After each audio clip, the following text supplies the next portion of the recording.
তো সেই ত্রুটিপূর্ণ প্ল্যান কর্পোরেশনের কারা অনুমোদন করলেন, আর তারা যদি করলেন তো তৎকালীন যে মেয়র ছিলেন ইনি কী করে সই করলেন?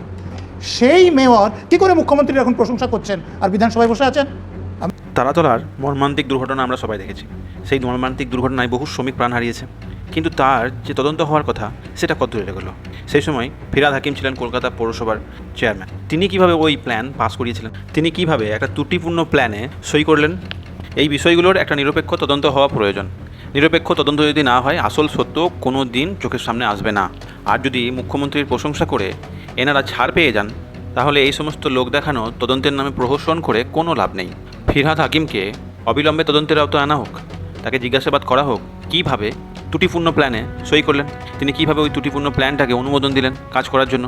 এই অনুমোদন দেওয়ার পর যখন শ্রমিকদের প্রাণ চলে যাচ্ছে, তখন কিন্তু ক্ষতিটা ফিরহাদ বাবুর হচ্ছে না, ক্ষতিটা হচ্ছে সেই সমস্ত শ্রমিক পরিবারের যারা সেখানে কাজ করতে এসেছিল। রাজ্য সরকারের কাছে একটাই প্রশ্ন, সেই শ্রমিকগুলো বিচার পাবে তো, নাকি সেটাও অন্ধকার ঘরে চলে যাবে? যে সমস্ত আসল অপরাধী যারা এই ঘটনার সঙ্গে যুক্ত রয়েছে, তাদের বিরুদ্ধে কি সরকার কোনো ব্যবস্থা নেবে, নাকি যে সমস্ত অপরাধী সরকারের বা মুখ্যমন্ত্রীর প্রশংসা করবে তারা সবাই ছাড় পেয়ে যাবে? একজনের নাম করে বলছেন, আমি কারো নাম নিচ্ছি না, যে 90টা বেআইনি নির্মাণ আছে। সে নেতা বললো 90 কেন, তার থেকে বেশি আছে। বেশি আছে আমি ছেড়ে দিলাম, 90টা তো আছে, মুখ্যমন্ত্রীর কাছে তার রেকর্ড আছে। একটা বাড়িতে হাত পড়েছে তো আপনি মুখে বলবেন জিরো টলারেন্স, আর যারা অপরাধ করেছে তাদেরকে জামায়াত আদায় করবেন। জাভেদ খান এবং তার ছেলে, তাদের নামে গোটা কলকাতা শহর জুড়ে 90টার ওপর বাড়ি রয়েছে। সেই 90টার ওপর বাড়ির যে তথ্য সেটা মুখ্যমন্ত্রীর কাছে রয়েছে। মুখ্যমন্ত্রী বলছেন, কিন্তু একটা বাড়ির এগেনস্টেও কোনো রকম তদন্ত, কোনো রকম ব্যবস্থা নেওয়া তো হয়নি। এখানে নজরুলবাবু সঠিক কথাই বলছেন যে আপনি মুখে বলবেন জিরো টলারেন্স, মুখে বলবেন ব্যবস্থা নেওয়া হবে, কিন্তু আখেরে সেই সমস্ত বিধায়ক, সেই সমস্ত নেতা যারা তৃণমূল থেকে হাজার হাজার কোটি টাকা কামিয়েছে, আখেরে কিন্তু তাদের বিরুদ্ধে কোনো ব্যবস্থা নেওয়া হচ্ছে না। যখনই তৃণমূল থেকে কেউ দুর্নীতিগ্রস্ত নেতা ভালো তৃণমূল হয়ে যাচ্ছে, ভালো তৃণমূলের দলে চলে আসছে, তখনই তার বিরুদ্ধে থাকা সমস্ত অভিযোগগুলো কেমন জানি ফিকে হয়ে যাচ্ছে। অনুব্রত মণ্ডল, আমি অন্য লোকের কাছে ছেড়ে দিলাম, থানার একজন ভারপ্রাপ্ত অফিসারকে ফোন করে তার স্ত্রী এবং তার মাকে বলাৎকার করতে ইচ্ছা প্রকাশ করছে। তো সেই যে ফোন থেকে ফোন করেছিলেন, পুলিশের লোকদের ক্ষমতা হয়েছে সেই ফোনটা সিজ করতে। রাজ্যের পালাবদল হয়েছে আজকে 3 মাস হয়ে গেল, কিন্তু ওই যে অনুব্রত মণ্ডল যে পুলিশ অফিসারের বিরুদ্ধে ওরকম কুরুচিকর মন্তব্য করেছিলেন, সেই অনুব্রত মণ্ডলের বিরুদ্ধে এখনও কেন তদন্ত শুরু হলো না? এখনও কেন তার বিরুদ্ধে কোনো ব্যবস্থা নেওয়ার পরিকল্পনা সরকার শুরু করলো না?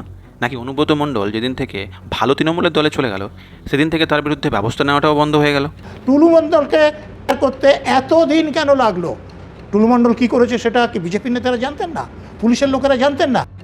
দিনের পর দিন টুলু মণ্ডলের সম্পত্তি প্রতিপত্তি যেভাবে বেড়েছে, এটা কি বিজেপির নেতাদের অগোচরে ছিল? তারা তো বিরোধী আসনে বসে থাকাকালীন তারা তো এটা দেখেছে যে টুলু মণ্ডলের সম্পত্তি প্রতিপত্তি কীভাবে বেড়ে চলেছে। তাহলে আজকে সরকার গঠনের 3 মাস পর তার বিরুদ্ধে ব্যবস্থা নেওয়ার উদ্যোগ শুরু হলো। তাহলে 3 মাসটা কি তাকে এই সমস্ত ধন সম্পত্তি পাচার করে দেওয়ার, নিজে বিদেশে চলে যাওয়ার একটা পথ তৈরি করে দেওয়ার একটা গন্ধ কেমন কেমন পাওয়া যাচ্ছে না? তার সঙ্গে তো মমতা ব্যানার্জির যেমন যোগসাজশ ছিল, অভিষেক ব্যানার্জির যেমন যোগসাজশ ছিল, রাজ্যের যিনি ডিজি ছিলেন, হোম সেক্রেটারি ছিলেন, তাদেরও তো যোগসাজশ ছিল। District land and line reform officer ছিলেন, তাদের বিরুদ্ধে তদন্ত হচ্ছে না কেন?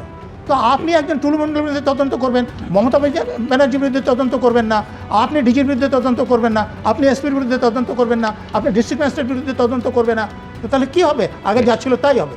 মাননীয় নজরুল ইসলাম মহাশয় যে সমস্ত নামগুলো বললেন, টুলু মণ্ডলের বিরুদ্ধে ব্যবস্থা নিলে তো এই সকল মানুষগুলোর বিরুদ্ধে ব্যবস্থা নিতে হয়, কারণ এদের সঙ্গে টুলু মণ্ডলের যোগসাজশ না থাকলে একজন মানুষের পক্ষে এত বড় একটা সাম্রাজ্য তৈরি করা কোনোভাবেই সম্ভব ছিল না।